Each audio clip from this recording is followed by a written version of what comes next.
जा रही थी। शिकायत मेरे द्वारा दी गई है। ये वो इसलिए दी गई है कि क्या होता है कि ज़मीन दलाल के द्वारा या भूमाफियाओं के द्वारा वो प्लॉटिंग कर ज़मीन बेचकर तो चले जाते हैं, फिर कुछ दिन बाद वहाँ पे मकान बनता है। मकान बनता है तो लोगों को मूलभूत सुविधा भी चाहिए, रोड, नाली, बिजली, पानी, साफ सफाई, जो सारी जो है प्लॉटिंग जो हुई है, इसमें कोई खरीदी बिक्री हुई थी क्या किसी की? हाँ बिल्कुल, इसमें से ये टोटल 31 प्लॉट इन्होंने काटे हुए हैं। मेरे पास इसके ड्राइंग की कॉपी है, मेरे पास में, मैं उपलब्ध करा सकता हूँ ये। इसमें से लगभग 7 से 8 से ऊपर प्लॉटिंग की खरीदी बिक्री हो चुकी है। ये निश्चित रूप से और भी लगातार बिक्री जारी रहेगी। ये जितने लोगों ने, बट कोई बात नहीं, हो सकता है निगम प्रशासन किसी दूसरे काम में व्यस्त रहा हो, तो लेकिन उनके द्वारा कार्रवाई की गई है। और निश्चित रूप से मैंने भी इसकी एक प्रति एसडीएम साहब को भी दी गई है कि ऐसे वो अवैध प्लॉटिंग पे जब तक टाउन एंड कंट्री प्लानिंग नहीं होती है तब तक इस खसरे नंबर को बैन किया जाए। तो जैसे खसरा नंबर अगर बैन हो जाता है तो जमीन की जो खरीदी बिक्री है का कारोबार जो है 3 एकड़ में चल रहा था, बिना टाउन एंड कंट्री प्लानिंग के परमिशन के, बिना किसी टैक्स, बिना किसी नियम कायदे के। इस पर जो है पार्षद जी के द्वारा इस मामले पर आवेदन दिया गया, जिस पर कार्रवाई हुई है। अच्छा, एक चीज और कहना चाहूंगा, ये जो कार्रवाई हुई ये किसका जो था, प्लाटिंग किसकी निकली है? जी, ये है संतोष गिरी की जरूरत में आपका स्वागत है। जैसा कि ये पदुम नगर का क्षेत्र है, श्री राम सिटी के पीछे बताया जाता है। साई मंदिर रोड पर लगभग 3 एकड़ का अवैध प्लॉटिंग हो रहा था, जिस पर जो है कल निगम ने बुलडोजर की कार्रवाई की। जिस तरीके से आप देख सकते हैं कि बुलडोजर से जगह को खोद दिया गया है। और इस मामले पर जो है यहाँ के पार्षद जो है उनके द्वारा शिकायत की गई थी। हमारे बीच में मनीष वर्मा जी मौजूद है, जो इस वार्ड के पार्षद हैं। क्या कुछ मामला रहा है, और टाउन एंड कंट्री प्लानिंग के जो है अंदर में इस तरीके से होना चाहिए था, लेकिन अवैध प्लाटिंग हुई है, कार्रवाई हुई है? जी, देखिए, ये 3 एकड़ का जो एरिया है, ये बिना निगम परमिशन के, बिना टाउन एंड कंट्री प्लानिंग के अवैध प्लॉटिंग की जा रही थी। शिकायत मेरे द्वारा दी गई है। ये वो इसलिए दी गई है कि क्या होता है कि ज़मीन दलाल के द्वारा या भूमाफियाओं के द्वारा वो प्लॉटिंग कर ज़मीन बेचकर तो चले जाते हैं, फिर कुछ दिन बाद वहाँ पे मकान बनता है।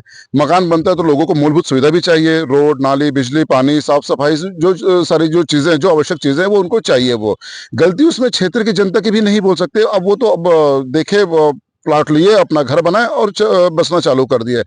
जब यही बात हम अपने निगम में रखते हैं कि इस क्षेत्र पे रोड, नाली, बिजली, पानी, मूलभूत सुविधा देना है, तो निगम के द्वारा ये कही जाती है कि ये अवैध कॉलोनी है, इस पर हमें किसी भी तरह से कोई राजस्व की प्राप्ति नहीं हुई है, तो हम क्यों और कैसे वहाँ पे हम रोड, नाली या मूलभूत सुविधा हम प्रदान करें। जैसे आप श्राम सिटी के पीछे का क्षेत्र अब देखिए, वहाँ पे करीब 80 से 100 मकान बन चुके हैं। आप वहाँ की स्थिति जाके देखिए, रोड में बारिश के दिनों में बच्चे स्कूल नहीं जा पाते हैं, कीचड़ इतनी ज्यादा हो जाती है कि घरों से निकलना मुश्किल हो जाता है। ना वहाँ पे लाइट की सुविधा है, ना वहाँ पे रोड की सुविधा है, ना वहाँ पानी की सुविधा है, ना साफ सफाई की सुविधा है ना। और लोगों के द्वारा फिर लगातार पार्षद को परेशान किया जाता है। पार्षद से शिकायत की जाती है कि भाई आप हमारे वार्ड के प्रतिनिधि हैं, यह आपका काम है, लेकिन पार्षद करे तो करे क्या। पार्षद भी निगम के ऊपर डिपेंड है। निगम से निवेदन करता है कि इस क्षेत्र पे मूलभूत सुविधा दी जानी है, तो निगम सीधे साफ शब्दों में हाथ खड़े कर देता है कि बिना टाउन एंड कंट्री प्लानिंग से हमें किसी प्रकार से। एक जगह रोकना चाहूंगा, क्या यहाँ पर अभी जो है प्लॉटिंग जो हुई है, इसमें कोई खरीदी बिक्री हुई थी क्या किसी की? हाँ बिल्कुल, इसमें से ये टोटल 31 प्लॉट इन्होंने काटे हुए हैं। मेरे पास इसके ड्राइंग की कॉपी है, मेरे पास में, मैं उपलब्ध करा सकता हूँ ये। इसमें से लगभग 7 से 8 से ऊपर प्लॉटिंग की खरीदी बिक्री हो चुकी है। ये निश्चित रूप से और भी लगातार बिक्री जारी रहेगी। ये जितने लोगों ने लिए हैं मकान, ये प्लॉट जो लिए, आज नहीं कल वो मकान बनाएंगे, फिर उस सुविधा के लिए किसके पास आएंगे, किसे परेशान करेंगे, वो बात किसके ऊपर रखेंगे, वो पार्षद के ऊपर ही रखेंगे। पार्षद अगर नहीं करा पाता है तो पार्षद को बदनाम करेंगे ये, लेकिन वो ये नहीं देखेंगे कि बिना टाउन एंड कंट्री प्लानिंग के है ये।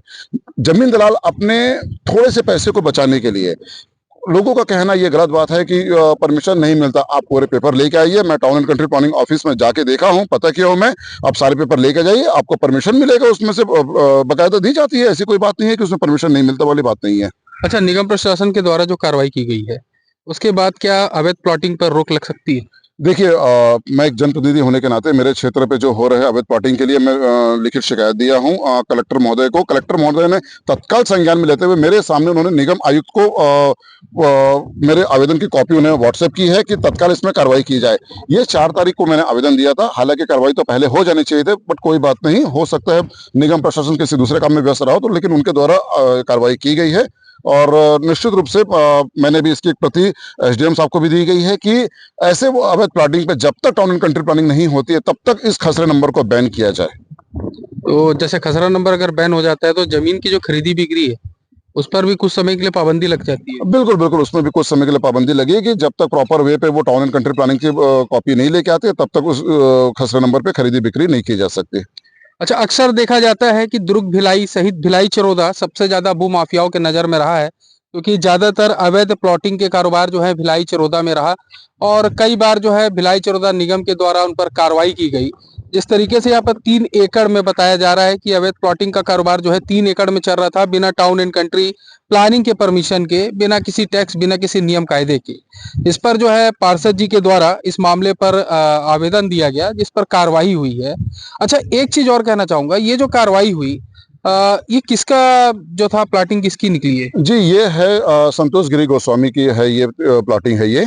उनके द्वारा और भी पूर्व में काफ़ी सारे जगह भी बेचे गए हैं, श्राम सिटी के पीछे क्षेत्र में बेचे गए हैं एंड शिव मंदिर के आगे भी बेचे गए। मैं खाली उन्हीं के व्यक्तिगत में बात नहीं करूंगा, और भी बहुत सारे भूमाफियों के द्वारा भी बेची गई है।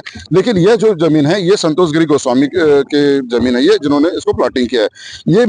ये मेरे पास क्षेत्र की जनता जिस तरीके से आवेदन लगातार मांग करते हैं मेरे से रोड नाली के लिए, मूलभूत सुविधा प्रदान करने के लिए, इसकी कॉपी में कई बार निगम आयुक्त से लेकर चर्चा भी कर चुका हूं, लेकिन सीधे शब्दों में उनके द्वारा हाथ खड़ा कर दिया जाता है कि ये अवैध प्लॉटिंग है, कुछ नहीं कर सकते। इसलिए मेरे द्वारा ये कार्रवाई की गई है कि बिना, और मैं लोगों से, आपके चैनल के माध्यम से लोगों से भी, क्षेत्र की जनता से निवेदन करता हूं कि बिना टाउन एंड कंट्री प्लानिंग वाली जमीन ना ले, जिससे आपको मूलभूत सुविधा के लिए दर बदर भटकना पड़े।